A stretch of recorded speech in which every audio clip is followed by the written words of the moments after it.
The most shocking thing I've ever read, ever. Yes. And then you understand why the grandmother said, be a good boy, and because even in Baton Rouge, that almost helped him somewhat, you know, whatever.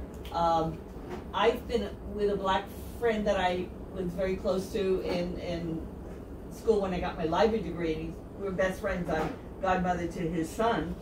And we were in the Bronx, and he was driving from point A to point B, and he was pulled over.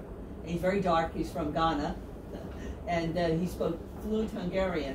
And that's how I met him, because I never saw a black person speak Hungarian. My grandmother was Hungarian, and I was in library school hearing this person because the director was Hungarian, and he's speaking fluent Hungarian. I took lessons in it, could not learn how to speak it. It's a very strange, odd language. And again, not expecting someone to look like him, speaking fluent Hungarian. Right. But lived in Hungary for 10 years and got master's degrees and worked for the government there and everything, could do fluent in multiple languages. But anyway, I remember that. And then another time after school, we went into a bar just to watch a basketball game, and the bartender started really acting strange. Ooh. And we just left. And we weren't being romantic, we weren't being cuddly. I mean, not that that would make a difference, but this is like in 1990s. This is not years and years ago, 20 years ago maybe, or whatever. But it does exist. And so that's why I'm hoping the book that we're going to do next will help us to just see our relationships with whoever.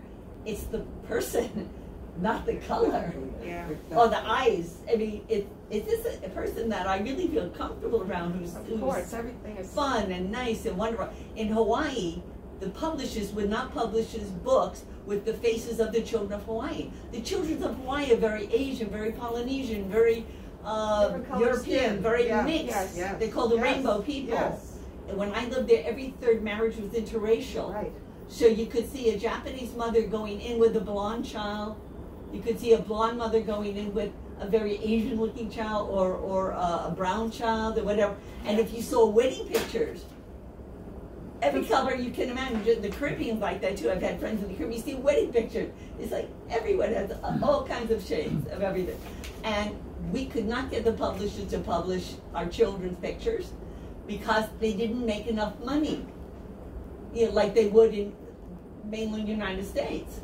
So what we did is we created, through taking photos and pictures, storylines for the children so they could see their faces in the stories. So, I mean, and this is, I'm talking about 1973, 74. This is way back then, and even now, it's very, you know, challenging, no matter what. Yes. But I want to end with the one thing that I think is beautiful, the way he ends. The author's note ends with the observation, together we are a symphony. Oh,